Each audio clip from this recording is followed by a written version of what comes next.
ఏం చేశాడంటే మొక్కలను చదివాడు. మొక్కలను చదివి ఆ మొక్కల కోసం ఒక పుస్తకం రాసుకున్నాడు. దాన్నే బాటనీ అంటారు. ఇప్పుడు మొక్కలు ఎక్కడ వేసామో అక్కడే ఉంటాయి, అవునా? ఆ తర్వాత ఇంకొంచెం జ్ఞానం సంపాదించి జంతువులు చదవడం మొదలుపెట్టాడు. జంతువులు చదవడం మొదలు పెడితే ఇప్పుడు మొక్కలు ఎటు కదలవు కానీ జంతువులు కదులుతాయి. అయినా వాటిని చదివాడు, ఓ పుస్తకం రాసుకున్నాడు, జువాలజీ అన్నాడు. తర్వాత మనిషి చదవడం మొదలుపెట్టాడు. మనిషి చదవడం మొదలు పెడితే ఏమర్థమైందో తెలుసా? తన శరీరం తనకు అర్థమైంది. ఎనాటమీ చదివాడు. ఏం చదివాడండి? ఎనాటమీ. ఎంబీబీఎస్ చదివిన వాళ్ళకి తెలుస్తుంది. ఎనాటమీ చదివి డిసీజ్ ఏంటో తెలిస్తే రెమెడీ రాస్తే ఎంబీబీఎస్ డాక్టర్ అయిపోతుంది. తన సమస్య ఏం కావాలి కదా. ఎనాటమీ చదివాడు. చదివితే మనిషికి అర్థమైంది, నాలో శరీరం ఉంది, నాకు ఒక ప్రాణం ఉంది అని అక్కడ ఆగిపోయి ఈ శరీరాన్ని పోషించుకోవడానికి ప్రతిరోజు ప్రయత్నం చేస్తూనే ఉన్నాడు. ప్రతిరోజు ఆ శరీరాన్ని సంరక్షించుకోవడానికి వేలాది రూపాయలు ఖర్చు పెడుతున్నాడు. రెండవది, ప్రాణం ఉంది కనుక ఆ ప్రాణాన్ని సంతోషపరచడం కొరకై రకరకాల ప్రయత్నాలు చేస్తూ ఉన్నాడు. కొన్ని గంటలు, కొన్ని నిమిషాలు, కొద్ది కాలం కొరకై కోట్ల రూపాయలు దారిపోస్తూ ఉన్నాడు. అవునా కాదా? ఇవాళ శరీరము కాపాడుకోవడానికి ఎన్ని ప్రయత్నాలు చేస్తున్నాడండి మనిషి. మా పల్లెటూరులో కూడా మీరు నమ్మరు, తెల్లవారు 4 గంటలకే చాలా మంది బయలుదేరుతారు వాకింగ్. నేను తప్పని చెప్పట్లా, నడవడం మంచిది, నడవడము చాలా మంచిది. ఆరోగ్యంగా ఉండడానికి ప్రయత్నం చేయడం తప్పులేదు. అన్నం ఉండడానికి ప్రయత్నం చేస్తేనే బాగా. నన్ను అపార్థం చేసుకోకండి. ఫ్యాక్ట్ మాట్లాడాలి అంటే ఫ్యాక్ట్ మాట్లాడాలి. ఆరోగ్యం కోసం చేయడం తప్పేమి కాదు. శారీరకంగా ఎన్ని డబ్బులు ఖర్చు పెడుతున్నాడు మగవాడు. జిమ్కి వెళ్తున్నాడు, ఎక్సర్సైజ్ చేస్తున్నాడు, బాడీ బిల్డింగ్ చేస్తున్నాడు. ఎవరి చాలా మంచిది. ప్రాణం కొరకై సినిమాలకి, షికార్లకి, రకరకాల అలవాట్లకి బానిసైపోతున్నాడు. తృప్తి పొందడానికి చాలా ప్రయత్నాలు చేస్తున్నాడు. తన మనసు సంతోషంగా ఉంటే చాలు అనుకుంటున్నాడు. మనిషి అంతవరకు అర్థమయ్యాడు. కానీ బైబిల్ దగ్గరకు వస్తే మనిషి శరీరంతో ఉన్నాడు, ప్రాణం ఉంది, అంతకంటే మించి దేవుని ఆత్మ ఉందన్న సంగతి మనిషికి తెలియడంలా. అందుకే మనిషి ఆత్మ కొరకు అస్సలు ఆలోచించడం లేదు. మీరు ఎప్పుడు తెలుసా, శ్మశాన వైరాగ్యం అని ఒకటి ఉంటుంది. ఎవరైనా చనిపోతే ఒక అరగంటో గంటో ఆ శవం దగ్గర ఉన్నప్పుడు ఆ ఫీలింగ్లో ఉంటాడు మనిషి. అది దాటి వెళ్ళిపోయిన తర్వాత అది కూడా మర్చిపోతాడు. కన్న తల్లి అయినా, సొంత చెల్లి అయినా లీవ్లో అక్కడ వదిలేస్తాడు. అయ్యగారు తెలుగుతుంది ఆ సంగతి. ఎందుకంటే మేము బడియాలకు వెళ్తూ ఉంటాం కనుక రకరకాల మనుషులు మాకు ఎదురవుతారు.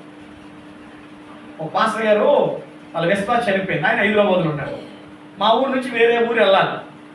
ఆ ఊరు వెళ్ళాం. సరే, దేవుని పని, సమాధి కార్యక్రమం మంచి పని, తప్పేముందని నేను ఇంకో పాస్టర్ గారు వెళ్ళాం.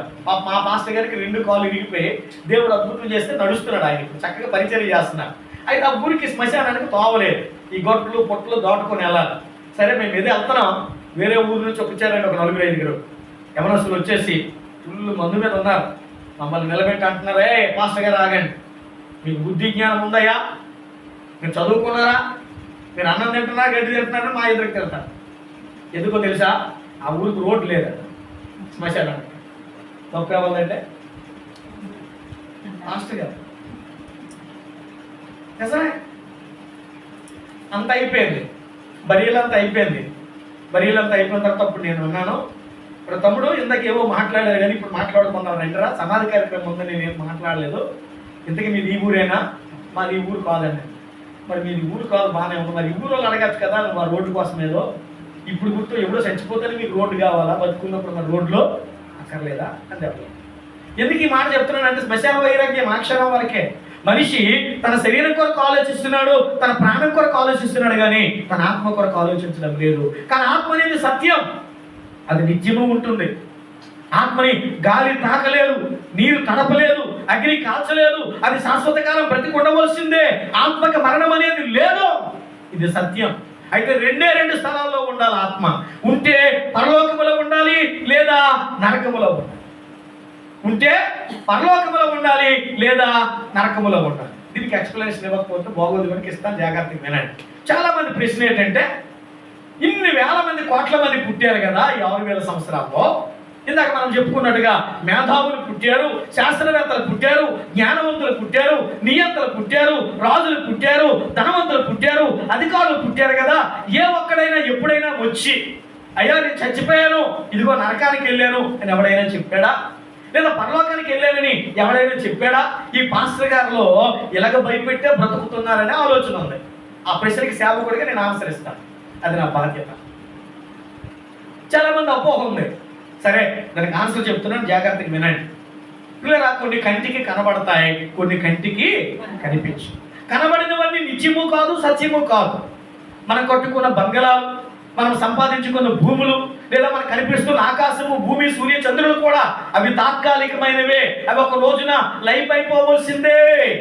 వాటికి కూడా మరణాన్ని దేవుడు ఏర్పాటు చేశాడు. అవి నశించబోయవలసినవే. పేతురు పత్రికలో మనం చాలా స్పష్టంగా చదువుతాం అన్నమాట. కనుక కంటికి కనబడవు, కంటికి కనబడుతున్నాయి కానీ అవి నిత్యము కాదు, సత్యము కాదు. కొన్ని కంటికి కనబడవు, అనుభవిస్తే తప్ప అర్థము కాదు. ఇప్పుడు మీకు అర్థం అవడానికి చెప్తాను, చాలా జాగ్రత్తగా వినండి, మరీ సీరియస్గా ఉన్నాను. ఉదాహరణ చెప్తున్నాను అమ్మ. ఉదాహరణ, ఇప్పుడు ప్రసంగం చేసి మీరు నాకు భోజనం పెట్టలేదు అనుకోండి, తప్పుగా అనుకోండి. మా ఇంటికి వెళ్ళిపోయారు. మా పాస్టర్ అమ్మ గారు అన్నారు, పాస్టర్ గారండి రండి భోజనం చేద్దురా. సరే అని చెప్పేసి కూర్చున్నాను. నాకు ఇష్టమైన కూర ఆవిడ వండి పెట్టింది. సరే వడ్డించమ్మ అన్నాను. అప్పుడు ఆవిడ అంది, పాస్టర్ గారండి మిగతా అందరూ కూర్చొని ఉన్నారు, అందరూ చక్కగా ఏవో 2 పాటలు పాడి సైలెంట్ అయిపోయారు. మీరు ఇంచుమించు గంట వాక్యం చెప్పారు కదా, బాగా అలిసిపోయి ఉంటారు, మీకు ఆకలి ఎక్కువై ఉంటుంది. కాబట్టి మీరేమనుకోకుండా మీ ఆకలి ఎంత ఉందో చూపిస్తే అంత భోజనం పెడతానండి అందరికీ మా పాస్టర్ అమ్మ. నా పరిస్థితి ఏంటి? వర్రా మీ సోమేపో, నా పరిస్థితి ఏంటి చెప్పండి. సరే, ఇంకా సీరియస్గా ఉన్నారు. ఎవరికో జ్వరం వచ్చింది, 99 ఉంటే నార్మల్, 100 ఉంటే ఫీవరు, 105 ఉంటే పరదేశంలో పిల్లలు పాట పాడి బాక్స్ రెడీ చేసేస్తాం. సరే, డాక్టర్ దగ్గరికి వెళ్ళారు. డాక్టర్ గారు ఆయన దగ్గర 3 ఉంటాయి వస్తువులు. 1 బీపీ మిషన్, 2 టెలస్కోప్, 3 థర్మామీటర్. కానీ జ్వరాన్ని చూడాలంటే థర్మామీటర్ పెట్టాలి. టెలస్కోప్ పెడితే జ్వరం కనబడదు. థర్మామీటర్ పెట్టాడు. ఇప్పుడు జ్వరం చూసి అమ్మ మీకు జ్వరం ఉంది అన్నాడు. ఇప్పుడు మీరు వెళ్ళి డాక్టర్ గారు అండి ఆ జ్వరాన్ని నేను పుట్టి పెరిగింత అయ్యాను, ఎప్పుడు చూడలేదు, కాబట్టి నా జ్వరం నాలాగా తెల్లగా ఉంటుందా, మా ఆయనలాగా నల్లగా ఉంటుందా, లేదా నాలా సన్నంగా ఉంటుందా, మా అత్తగారిలాగా లావుగా ఉంటుందా, ఒకసారి చూపించండి అన్నారు అనుకో. డాక్టర్ ఏమంటాడు? మాట్లాడారా? ఏమంటాడు? మా ఊరు భాష అదే, అమ్మా నీకు వైద్యం చేయగలిగిన జ్ఞానం ఏంటి నాకు లేదు, కాబట్టి దీనికి వేరే హాస్పిటల్ ఉన్నాయి, నేను రికమెండేషన్ లెటర్ ఇస్తాను, చాలా జాగ్రత్తగా అక్కడికి వెళ్ళిపోయమ్మా. అవునా కాదా? ఇప్పుడు ఆకలి కనబడుతుందా? జ్వరం కనబడుతుందా?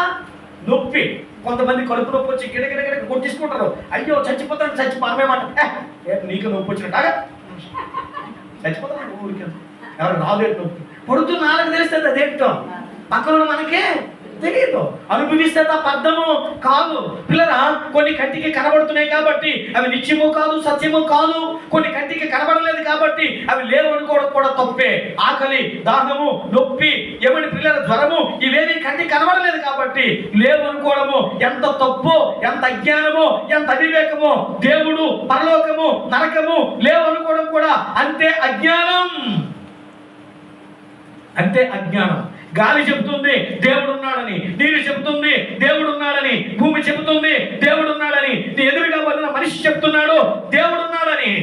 మరి దేవుడు సత్యమైతే పరలోకము సత్యమే, దేవుడు సత్యమైతే నరకము సత్యమే.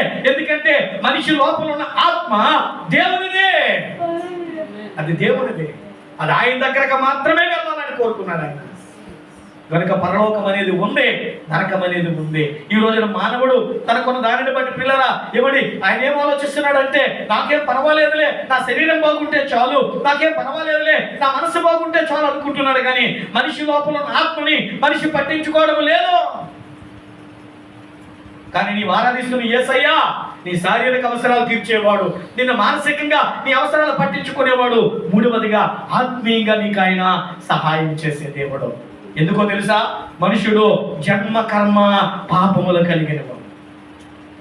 జన్మ పాపము కలిగి ఉన్నాడు కనుకనే కర్మ పాపాలు చేస్తాడు. జన్మ పాపము లేకపోతే కర్మ పాపాలు మనిషి చేయడానికి అవకాశము లేదు. దీనికి ఎక్స్ప్లెనేషన్ ఇస్తాను అవసరం కాదు. ఇప్పుడు చింత చెట్టు ఉంది, మా ఊర్లో పులుపుగా ఉంటుంది, మరి మీ ఊర్లో పులగ ఉంటుందా? మీ ఊర్లో పులగ ఉంటుంది. ఆయన మా ఊర్లో వేప చెట్టు చేదుగా ఉంటది, మరి మీ ఊర్లో? మీ ఊర్లోనే చేదేనా? మారదా? అయిగా మీ ఊర్లోనే చేదుగా ఉంటుంది. ఇప్పుడు మీరు చింత చెట్టు దగ్గరికి వెళ్ళారు అనుకోండి, చింతకాయలు ఉంటాయా ఈ సీజన్లో? ఉండవు, వేసవి కాలంలో మాత్రమే ఉంటాయి. ఇప్పుడు చింతకాయలు లేనంత మాత్రాన అది చింత చెట్టు కాకుండా పోతుందా? జాగ్రత్తగా వినండి. చింత చెట్టు పులుపు దాని స్వభావం, వేప చెట్టు చేదు దాని స్వభావం. పిల్లల కాయలు లేకపోవచ్చు గాక, కాయను బట్టి చెట్టు పేరు చెప్పము, చెట్టును బట్టే కాయ పేరు చెబుతాము. అలా చెప్తున్నాను, కాయను బట్టి చెట్టు పేరు చెప్పము, చెట్టును బట్టే కాయ పేరు చెబుతాము. చింతకాయ అన్నామంటే చింత చెట్టుకి పుట్టింది కనుక దాని స్వభావం పులిపే. వేపకాయ అంటున్నామంటే వేప చెట్టుకి పుట్టింది కనుక దాని స్వభావము చేదే. ఇది ఎంత నిజమో, మనిషి జన్మ పాపము కలిగిన వాడు కనుక కర్మ పాపాలు చేస్తాడు. ఏదైనా వనములో దేవుడు తన పోలికలో తన స్వరూపమందు మానవుని సృజించాడు. యథార్థవంతుడిగా, నీతిమంతుడిగా, పరిశుద్ధుడిగా సృజించాడు. అంత మాత్రమే కాదు, దేవుడు నిత్యుడు కనుక ఆదాము పాపము చేయనంత వరకు మరణము లేనివాడిగానే ఉన్నాడు. దేవుడు సర్వజ్ఞానము కలిగిన వాడు కనుక ఆదాము కూడా జ్ఞానం ఇచ్చి జంతువులకు పేరు పెట్టగలిగిన అధికారాన్ని ఇచ్చాడు. దేవుడు మహిమలో ఉన్నాడు కనుక ఆదాము కూడా మహిమనిచ్చాడు కనుక తాను దిగంబరణ సంగతి తనకే తెలియదు. పాపము చేయనంత వరకు కూడా ఆదాము కూడా మహిమలోనే ఉన్నాడు. ఆదాము కూడా అధికారము కలిగిన వాడిగా ఉన్నాడు. ఆదాము కూడా పిల్లరా ఏమని దేవుని పోలికలోనే ఉన్నాడు. ఎప్పుడైతే దేవుడిచ్చిన ఆజ్ఞను ఆదాము మీరిపోయాడో పిల్లరా లోకములోనికి పాపం వచ్చింది. ఆ పాపానికి ఫలితముగానే మరణము లోకములోనికి జీతముగా ఇవ్వబడింది. కనుక మొదటి మానవుడు ఆదాము పాపము చేశాడు కనుక అతని వంశంలోంచి పుడుతున్న మనందరినీ కూడా, ఈ భూమి మీద ఉన్న మనుషులందరూ కూడా పాపములో పుట్టిన వారే. అందుకే దేవుడి యొక్క వాక్యం అంటుంది, ఏ భేదమును లేదు, అందరూ పాపము చేసి దేవుడు అనుగ్రహించే మహిమను పొందలేకపోతున్నారు. ఏ భేదమును లేదు, అందరూ పాపము చేసి దేవుడు అనుగ్రహించే మహిమను పొందలేకపోతున్నారు. భేదము లేదు పిల్లరా. మనుషుడు జన్మ పాపము కలిగిన వాడు కనుక కర్మ పాపాలు చేస్తాడు. చాలా జాగ్రత్తగా మాటలు వినండి. జన్మ పాపం కలిగిన వాడు కనుక కర్మ పాపాలు చేస్తాడు. ఇవాళ మనుషులు అంటున్నారు, ఎవరు చెప్పాడండి పాపం ఉందని, ఎవరు చూశాడండి పాపం ఉందని. పిల్లల స్వభావాన్ని బట్టి వేప చెట్టు చేదనేది ఎంత నిజమో, స్వభావాన్ని బట్టి చింత చెట్టు పులుపు అనేది ఎంత నిజమో, మనిషి స్వభావ సిద్ధంగా పాపి కనుక పాపాలు చేస్తాడు. రోజుకు 3 పాపాలు అనుకుందాం, నెలకి 90 పాపాలు, సంవత్సరానికి 1080 పాపాలు, వయసు పెరుగుతున్న కొద్దీ 10 సంవత్సరాల వారి మీద 10,000 పాపాలు, 20 సంవత్సరాల వారి మీద 20,000 పాపాలు, 60 సంవత్సరాల వారి మీద 60,000 పాపాలు. పాపములో పుట్టి పాపములో పెరిగి పాపములో చనిపోతున్న మానవుడు పరిశుద్ధులైన దేవుడిని చేరుకోలేడు కనుక మనిషి తనకు తానుగా పాపము నుంచి, శాపము నుంచి, మరణం నుంచి తప్పించుకోలేడు కనుక ఏ దేవుడైతే సృష్టికర్తగా ఉండి మనిషిని సృష్టించాడో, ఈ దినాన మనిషి కలిగి ఉన్న ఉద్యోగము, వ్యాపారము, చదువు, సమస్తాన్ని ఇచ్చాడు. ఆ దేవుడే భార్య, భర్త, పిల్లలు, కుటుంబాన్ని ఇచ్చాడు. ఆ దేవుడే యేసు క్రీస్తుగా ఈ లోకములో జన్మించి సర్వ మానవ పాప పరిహారము కొరకై కలువరి శిలువలో ఉదయం 9 గంటలు మొదలుకొని మధ్యాహ్నం 3:30 గంటల వరకు వేలాడదీయబడి ఆఖరి రక్తపొట్టు వరకు కాచి మరణించి సమాధి చేయబడి తిరిగి లేచి ఆరోహణమై వెళ్ళాడు, తిరిగి రాబోతా ఉన్నాడు. మనిషి తన శరీరము కొరకే ఆలోచిస్తున్నాడు, మనిషి తన ప్రాణం కొరకే ఆలోచిస్తున్నాడు, కానీ దేవుడు ఆత్మ కొరకు ఆలోచిస్తున్నాడు. మనిషి జన్మ పాపము కలిగిన వాడు కనుక కర్మ పాపాలు చేస్తున్నాడు. కాసేపు ఇందాక ఎలాగైతే దేవుడు లేదని ఆలోచించామో, కంటికి కనబడమని ఆలోచించామో, పాపం లేదనుకుందాం. కాసేపు మన సోదరులు అధిక మైకు ఉందా లేదని అడిగాను. పైన ఏమి లేదండి లోకంలో, కాసేపు పాపం లేదనుకుందాం. నా ప్రశ్న ఏంటంటే, జాగ్రత్తగా వినండి, నా ప్రశ్న ఏంటంటే, పాపం లేదు కదా, ఈ ఊర్లో ఉన్నోళ్ళే కానీ, లేదా మీరు కానీ, లేదా నేను కానీ ఒక 4 రోజులు క్యాంపు వెళ్ళవలసి వస్తే ఇంటికి తాళాలు వేసి వెళ్తామా వెళ్ళమా? నా ప్రశ్న చాలా జాగ్రత్తగా వినాలి. ఇంటికి తాళాలు వేసి వెళ్తామా వెళ్ళమా? వేస్తారా? నిజమే. పాపం లేకపోతే తాళాలు వేస్తున్నారా ఏంట్లేదు? ఇప్పుడు ప్రజలు చెప్పండి. ఇప్పుడు నా ప్రశ్న ఏంటంటే, తాళాలు ఎందుకు వేయాలి? పాపం లేదు కదండి, తాళాలు ఎందుకు వేస్తారు? నాకు అర్థం అవ్వట్లేదు. నా మట్టి పొరకు ఇప్పటికి తోచట్లేదు. తాళాలు ఎందుకు వేస్తున్నారు? మీ ఇరిగింటి వాళ్ళ మీద మీకు అనుమానమా? మీ పక్క ఇంటి వాళ్ళు మంచోళ్ళు కాదా? మీ ఎదురింటి వాళ్ళ మీద మీకు నమ్మకం లేదా? ఎందుకు తాళాలు వేయాలి? మానేయొచ్చుగా. పాపం లేదు కదా. పాపం లేనప్పుడు ఎందుకు పోతాయమ్మా? నా ప్రశ్న అదే కదా, నా తిరుగు తక్కువ అదే కదా. ఇప్పుడు నా బుర్ర తక్కువ, అందుకే నేను అడుగుతున్నాను. ఇప్పుడు పాపం లేనప్పుడు ఇంక సామాన్లు ఎందుకు పోతాయండి? జరగవు కదా దొంగతనాలు. మరి పోలీస్ స్టేషన్లు ఎందుకు? ఈ లాయర్లు ఎందుకు? సుప్రీంకోర్టు, హైకోర్టు, జిల్లాకు ఒక కోర్టు, మండలానికి మున్సిపల్ కోర్టు, ఎంతమంది పబ్లిక్ ప్రాసిక్యూటర్లు అవసరమా? ఆ డబ్బులు ఇంకొక దానికి వాడుకుందాం కదా. పాపం లేదు కదా, వదిలేయచ్చుగా. నా మొదటి ప్రశ్న. సమాధానం చెప్పగలిగితే సంతోషిస్తాను. నా రెండో ప్రశ్న, ఇప్పుడు రాజ్యాంగాన్ని మనం రాసుకున్నాం. మన దేశంలో అబద్ధం నేరం, హత్య నేరం, దొంగతనం నేరం, అవునా? ప్రపంచంలో ఏ దేశానికి వెళ్ళినా అబద్ధం నేరమే, హత్య నేరమే, దొంగతనము నేరమే. అందరూ ఒక్క దగ్గర కూర్చొని రాజ్యాంగం రాసుకుంటారా? రాసుకున్నారా? లేదు. మరి ఎలా తెలుసు తప్పని? ఎలా తెలుసు మనిషికి అబద్ధము తప్పని? ఎలా తెలుసు మనిషికి అక్రమము తప్పని? ఎలా తెలుసు మనిషికి దొంగతనము తప్పని? ఎలా తెలుసు మనిషికి హత్య తప్పని? ఇందాక చెప్పాను మీకు, మనిషి లోపల దేవుడు ఆత్మను పెట్టేటప్పుడే మనస్సాక్షిని పెట్టాడు కనుక ఆ మనస్సాక్షి మేలేదో కీడేదో మంచేదో చెడేదో చెప్పడానికి పెట్టాడు కనుక దానిని బట్టి అర్థమవుతుంది ప్రతి మనిషి పాపే. ఒకవేళ బయటికి గంభీరంగా మాకు పాపం లేదో చెబితే చెప్పొచ్చు కాక లోపల అంతరాత్మను అడిగితే చెబుతుంది జన్మ పాపం కలిగిన వాడు కనుక కర్మ పాపాలు చేస్తాడు. మనిషి తనకు తానుగా పాపము నుంచి శాపము నుంచి బయటికి రాలేడు కనుక సృష్టికర్త అయిన దేవుడే ఈ లోకములోకి వచ్చాడు. మనుషుని యొక్క జన్మ పాపము నుంచి విడిపించడం కొరకై, కర్మ పాపము నుంచి విడిపించడం కొరకై. మళ్ళా చెప్తున్నాను, మనిషి తనకు తానుగా పాపము నుంచి బయటికి రాలేడు, శాపము నుంచి బయటికి రాలేడు, మరణము నుంచి బయటికి రాలేడు.